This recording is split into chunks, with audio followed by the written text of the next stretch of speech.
आप कहते हैं कि भक्ति जीने का सबसे मधुर तरीका है, लेकिन आप ये भी कहते हैं कि प्रकृति अपना वास्तविक रूप आसानी से प्रकट नहीं करती। प्रकृति क्या?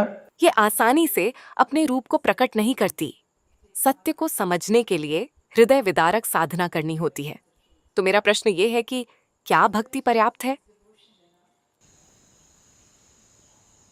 आप ये प्रश्न एक महिला के रूप में पूछ रही हैं या बैंकर बन के? एक महिला के रूप में। अगर आप महिला हैं तो भक्ति पर्याप्त है। अगर आप बैंकर हैं तो हमें सिर पटकने वाली, दिल तोड़ने वाली साधना करनी होगी। मैं चाहता हूं कि आप समझें कि आपके लिए आध्यात्मिक प्रक्रिया कितनी कठिन होने वाली है। ये आपके द्वारा तय होता है, न कि प्रकृति द्वारा, न ही आपके गुरु द्वारा। प्रकृति या अस्तित्व या विधाता और आपके गुरु ये देख रहे हैं कि जितना संभव हो सके कैसे इसे उतना आसान बनाया जाए, उतना सरल बनाया जाए और तेज बनाया जाए। क्योंकि अगर आपको समय लगता है तो ये आपका जीवन बर्बाद होने का सवाल नहीं है, ये मेरा जीवन बर्बाद होने का सवाल है। अगर आप सफल नहीं होते तो ये आपके असफल होने का सवाल नहीं है, ये मेरे असफल होने का सवाल है। देखिए, मुझे हारना पसंद नहीं है। आपको दिखता है ना, मुझे हारना पसंद नहीं है। आपको ये दिखता होगा, आपको देखना चाहिए मैं सड़क पर कैसे गाड़ी चलाता हूं। मुझे हारना पसंद नहीं है। अगर आप यहां बस एक महिला के रूप में हैं तो ये बहुत आसान है, पर आपके इतने सारे और भी रूप हैं। विदेशी बैंकों को संभालना मुश्किल होता है, क्योंकि वहां छुपी हुई शर्तें होती हैं। हर एग्रीमेंट में एक छुपी हुई शर्त होती है।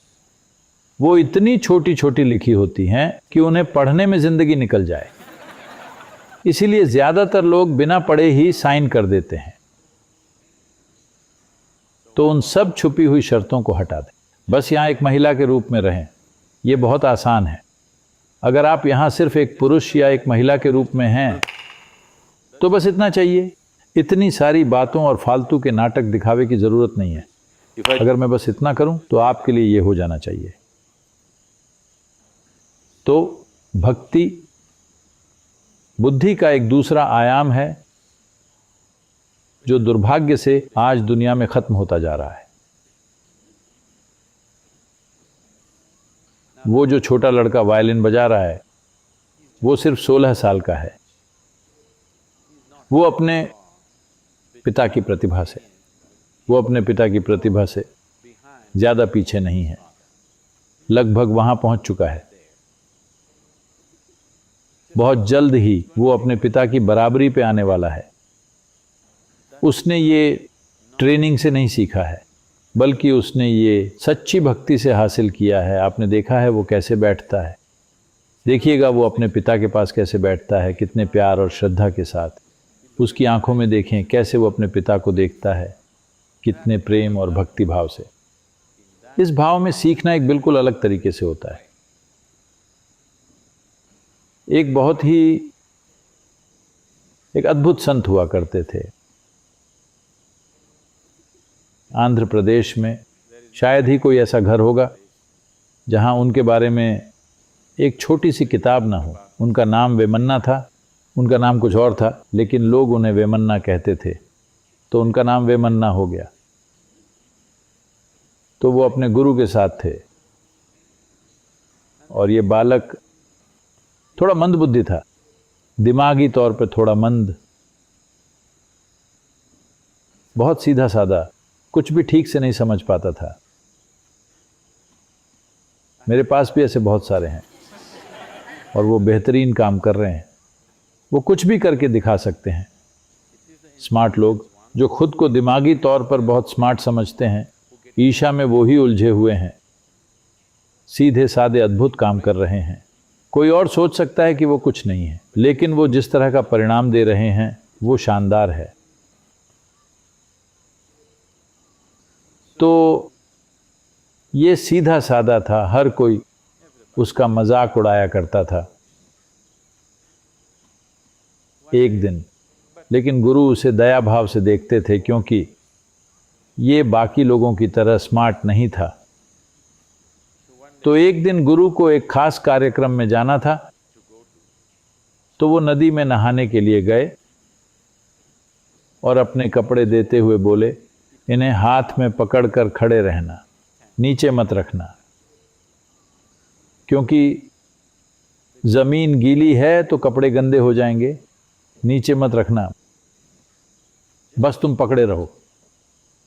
तो गुरु नदी में डुबकी लगाकर नहाने के लिए गए, और जब वो वापस आए तो लड़के ने कपड़े नीचे रख दिए थे, कपड़े गंदे हो गए थे, उसने नीचे रख दिए थे, क्योंकि जब गुरु ने इस तरफ देखा तो उसने सोचा कि गुरु को कुछ चाहिए, और वो कपड़े छोड़कर दौड़ गया।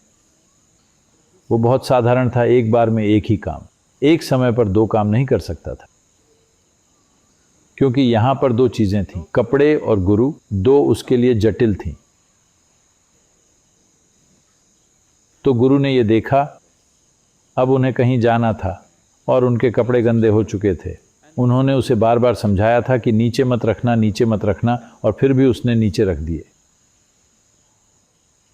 तो उन्होंने उसे एक चौक का टुकड़ा देकर कहा, बेवकूफ़, तुम कुछ नहीं कर सकते, बस यहाँ बैठकर इस पत्थर पर राम राम राम लिखते रहो और कुछ नहीं, तुमसे और कुछ नहीं होगा, बस यही करो, हो सकता है कृपा तुम पर बरस जाए, बस यहाँ बैठो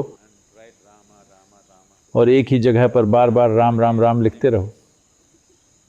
उस लड़के को बहुत शर्मिंदगी और पीड़ा हुई, क्योंकि उसने अपने गुरु को निराश किया था। उन्होंने इतनी बार उसे समझाया था, फिर भी वो नहीं समझ पाया।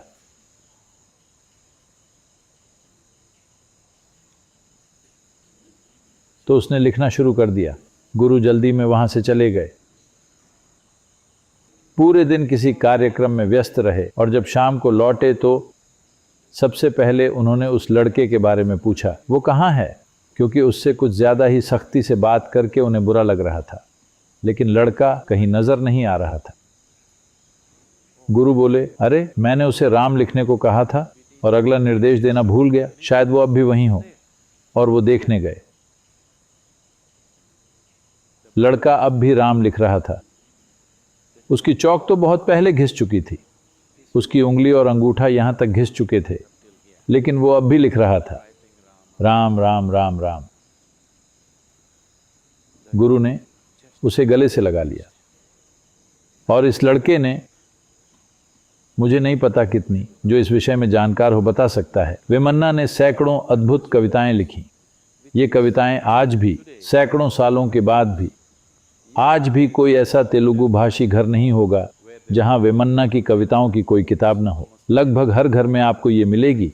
जो भी पढ़ना लिखना जानता है, उनके घर में ये किताब मिल जाएगी। और ऐसा कोई व्यक्ति नहीं होगा जो इन कविताओं से परिचित न हो। अद्भुत कविताएं, उनके भक्तिभाव के रूप में ये उमड़ पड़ी। तो भक्ति ये कर सकती है, क्योंकि भक्ति बुद्धिमत्ता का एक दूसरा आयाम है। भक्ति का मतलब ये है कि आप उस बड़ी बुद्धिमत्ता को समझ गए हैं और अपनी छोटी तार्किक बुद्धि को एक कोने में रखना सीख लिया है। यही भक्ति है। भक्ति का मतलब हर दिन पूजा करना, ये करना, वो करना नहीं है। भक्ति का मतलब बस ये है कि जीवन से आपका जुड़ाव इतना पूर्ण है कि अब आप खुद मायने नहीं रखते। आप जिस चीज़ में शामिल हैं उसके लिए आपका समर्पण इतना पूर्ण है कि आप कौन हैं वो मायने नहीं रखता, तब आप एक भक्त हैं। भक्ति का मतलब आप खुद से खाली हो जाए, ये भक्ति है। और इससे बड़ी कोई बुद्धिमत्ता नहीं है, और इससे अधिक मिठास कहीं नहीं है। जो मिठास एक भक्त महसूस करता है, वो न तो कोई प्रेमी महसूस कर सकता है, न ही कोई सुखभोगी। यहाँ तक कि ये स्वर्ग में भी आपको नहीं मिलेगी। स्वर्ग एक बुरी जगह है, यकीन मानिए। बेहतर होगा कि आप यहीं पालें। उन्होंने बताया है ना कि स्वर्ग में कैसे लोग जाते हैं। ऐसे लोगों के साथ क्या वो जगह अच्छी हो सकती है? ऐसे लोग जिनकी सबसे बड़ी खुशी है बादलों पर फुदकना। ऐसे लोग जो 12 कन्याओं और बेहतरीन भोजन और शराब के ख्वाब देखते हैं। क्या आप अनंत काल तक ऐसे लोगों के साथ रहना चाहेंगे? क्या आप ऐसे लोगों के साथ जीवन बिताना चाहेंगे जो कहीं दूर सिर्फ इसलिए जाना चाहते हैं कि वो वहां शराब की नदियों में से पीना चाहते हैं? प्लीज वहां मत जाइएगा। यही जगह अद्भुत है, आपको किसी दूसरी जगह जाने की जरूरत नहीं है।